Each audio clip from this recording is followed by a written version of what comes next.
আমরা বর্তমান অবস্থায় আছি মতিউরা চা বাগানত। বিরাট বড় একটা পডকাস্ট।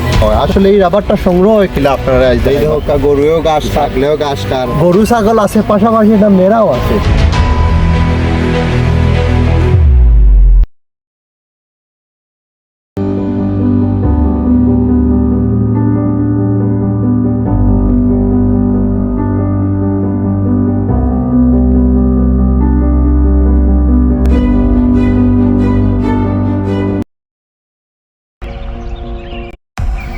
আসসালামু আলাইকুম। ট্যাংরা থেকে মাত্র 1 কিলোমিটার ভিতরে মতিউরা চা বাগান। আমরা বর্তমান অবস্থায় আছি মতিউরা চা বাগানত। তো আপনারা এই চা বাগানের কিছু ভিউ দেখাইমু, আর চা বাগানের যে সৌন্দর্যটা আছে আজ আপনারা আমরা দেখাইমু। এটা বর্তমান অবস্থায় আছি আমরা ম্যানেজার বাংলা। ম্যানেজার বাংলা যদি আপনারা ট্যাংরা বাজার থেকে আইন তো 1 কিলোমিটার ভিতরে ওইয়া পাইবা। এখানে এই তিনটা রাস্তার পয়েন্ট, তাকে আমরা গ্রাম অঞ্চলের ভাষায় 3 রাস্তার মোড় বলি।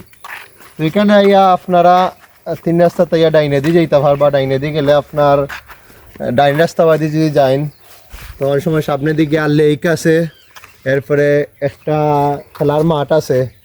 আর এখানেও বিকালবেলা আইলে আপনারা ফ্যামিলি অথবা বন্ধু বান্ধব যদি লইয়া আইন অথবা ফ্যামিলির যদি মানুষ লইয়া আইন, জায়গাটা খুবই নিরিবিলি জায়গা একটা, আর প্রকৃতির লগে মিশার খুব একটা বালা সুবর্ণ সুযোগই কেন। তো আমরা হয়তো ট্যাংরার আশেপাশেই আছি, কিন্তু আমরা এই জায়গাখানটা আসলে জানি না। আসলে এটা কইতাই না, এটা ম্যানেজার বাংলা। তবে একটা রাস্তা আছে বাইদি, এটার দোকান নিষেধ, সম্ভবত এরা তারা ফ্যামিলি বাস করে। আর বাকি জায়গা আছে বাইদি আপনারা যাইতে আর অসুবিধা নাই। আর এখানে মেইন হতো হইল গিয়ে এখানে আইতে কোনো টাকা পয়সা লাগে না, অথবা টাকা পয়সা আপনারা কেউ চার্জ করতো না। তবে জায়গাটা খুবই সুন্দর। আমিও রাস্তাবাদি যাই আর আমার কাছে খুবই ভালো লাগছে। লেক চাই আপনারা দেখাইতাম। তবে আমার লগেও আমি আপনারা মাঠ দেখাইমু, লেক দেখাইমু।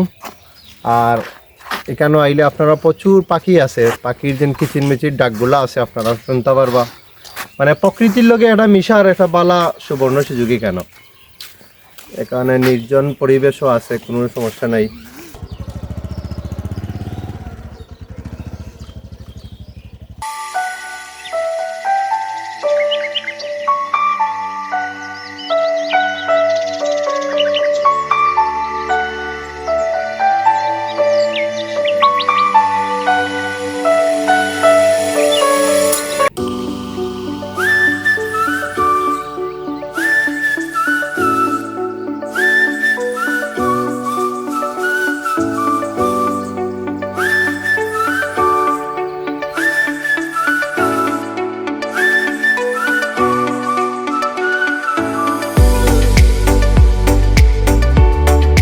তো আমরা আপনারা কইছিলাম যে একটা মাঠ দেখাইমু। তো আমরা আসলে এই মাঠও আইছি।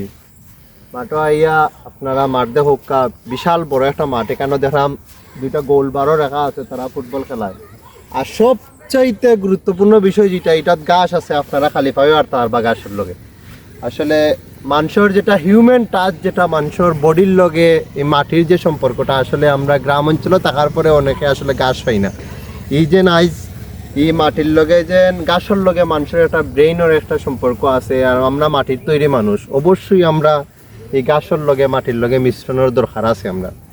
তো আপনারা বিকালবেলা অথবা সকালবেলা আপনারা এই মাঠও আইবা, আইয়া একটু আঁটবা, প্রকৃতির লগে মিশবা। আর এখানে মাঠও আইলে আপনারা এখানে গরু আছে, এই দেখো গরুও ঘাস খার। এখানেও আপনারা এই এটা ছাগলও দেখতে পারডা, আসলে এই ছাগলেও ঘাস খার। নিজেও আর্তা হল্লা, প্রাকৃতিক একটু অনুভব করলা, তো অবশ্যই মাঠও আইবা। তো এখানেও দেখলাম গরু ছাগল আছে, পাশাপাশি এটা মেরাও আছে।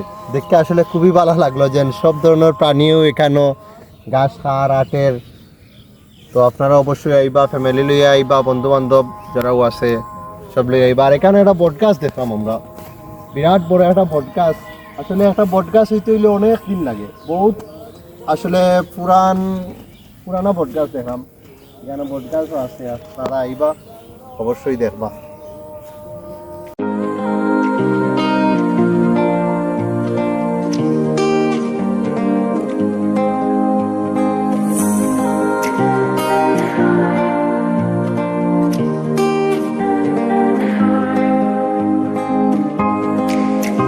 উদ্দেশ্য আছিল আপনারা মাঠের পরে একটা লেক দেখাইতাম। তো লেকর যাওয়ার পথে গিয়া সুন্দর একটা রাবার বাগান দেখলাম। আসলে একটা মনোমুগ্ধকর পরিবেশ কেন রাবার বাগান দেখিয়া আমি রাবার বাগানে খাড়া হয়ে গেছি। আসলে আপনারা দেখাই মুজেন অনেকেই তো জানেন রাবার দিয়ে আসলে কিতা খরচ। রাবার দিয়া রাবারের যত ধরনের কাজ আছে সবগুলা রাবার দিয়া খরচ, যেমন রাবারের বেল্ট অথবা সুলোর ব্যান্ড, বিভিন্ন বস্তু যেটা রাবার দিয়া এবং দেশে বিদেশে এটা রপ্তানি করা হয়। তো আসলে আপনারা দেখাই এই রাবারটা আসলে কীরকম তারা রাবারটা সংগ্রহ করে আর রাবারটা কীরকম করে ওদিকে আনো দেখতে পারটা যেন আপনারা উপরে একটা খাতা আছে। এই খাতাটা দেখতে পারটা এটা যে সময় গাছ ছোটো আছিল সম্ভবত তখন সময় তারা এই গাছটা এখানে কাটছে, সম্ভবত তারা এখান থেকে রাবারটা প্রথম সংগ্রহ করতো। তো গাছ যে সময় বড় হয়ে গেল তখন সময় তারা দেখলাম নিচে কাটছে, নিচে তারা কাটছে, কাটার পরে আগর যে খাটা আছিল এখানে রাবার জমে না, এখন নিচে আইয়া জমে, জমার পরে একটা পাত্র আছে এখানে, তারা এখানে রাবার সম্ভবত নিচে গিয়ে এই রাবারের কোষও আপনারা দেখতে পারেন এরকমভাবে রাবারটা জমা হয় এখানে এই পাত্রের মাঝে জমা হয়। তারা পরবর্তীতে এই পাত্রটা কি রাবারটা সংগ্রহ করে। এরকম প্রত্যেকটা গাছের গুড়ায় এরকম পাত্র দেওয়া হয় এবং পাত্র থাকে, তারা এই পাত্রটা কি রাবার সংগ্রহ করে। কেন জায়গাটা আসলে এটা একটা রিসোর্ট যদি হইতো তো কোনো অংশে কম নাই। এখানে আপনারা আইবা, যদি আপনারা আওয়ার পরে আপনারা বালা না লাগে অবশ্যই আমারে কইবা, আপনারা টাকাটা আমি গাড়ি ভাড়াটা বিকাশে দিয়ে দিব, কোনো সমস্যা নাই। কিন্তু আপনারা আইবা, আইয়া অবশ্যই এই রাবার বাগানটা উপভোগ করবা, লেকটা উপভোগ করবা, মাঠটা উপভোগ করবা এবং যে প্রাকৃতিক যে চা বাগান যেটা আছে এটা আপনারা অবশ্যই আইয়া উপভোগ করবা।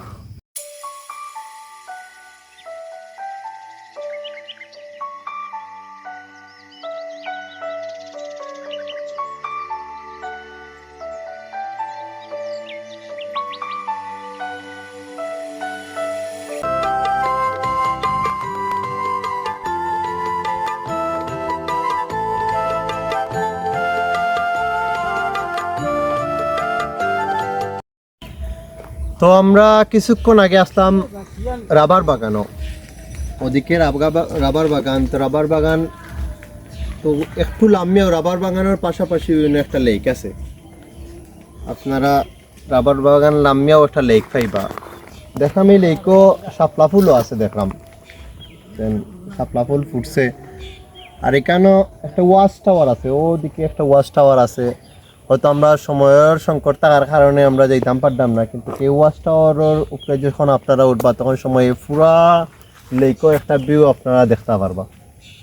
পুরা লেকর একটা অপূর্ব সুন্দর একটা ভিউ আছে, এই ভিউটা আপনারা দেখতে পারবা আইলে। তবে এখানে দুঃখজনক বিষয় হইল গিয়ে এখানে কোনো এই যে লেকও যদি ওই যে নৌকা থাকতো অথবা কোনো কিছু একটা স্পিড বোর্ড থাকতো তো হয়তো পর্যটক আইয়া এখানে করা ধরনের। কিন্তু এই লেকর যে দায়িত্ব আছে আমি আহ্বান জানাই যে এখানে যদি একটা স্পিড বোর্ড অথবা নৌকা দেওয়া হয়তে পর্যটক আইয়া এখানে এই লেকও খুব সুন্দর একটা জায়গা, কিন্তু এখানের মাঝে একটা নৌকা থাকলে খুবই ভালো হইতো। যদি আমার এই ভিডিওটা এই লেকর যারা দায়িত্বে আছে তার কাছে যদি গিয়ে পৌঁছায় তো অবশ্যই আপনারা এখানে একটা নৌকা অথবা কোনো কিছু একটা রাখবা, তখন সময় পর্যটক হলে আইয়া এখানেও একটু প্রাকৃতির লগে একটু মিশতে পারবো। আর এখন বিকাল টাইম, সন্ধ্যা হওয়ার কিছু সময় আগে জায়গাটা খুবই অপূর্ব, খুবই সুন্দর লাগে। তো অবশ্যই আপনারা আইবা, বালাতা হোক্কা, সুস্থতা হোক্কা, সবার সুস্থতা কামনা করি আজকের ভিডিও এখানে শেষ করলাম। আসসালামু আলাইকুম ওয়া রাহমাতুল্লাহ।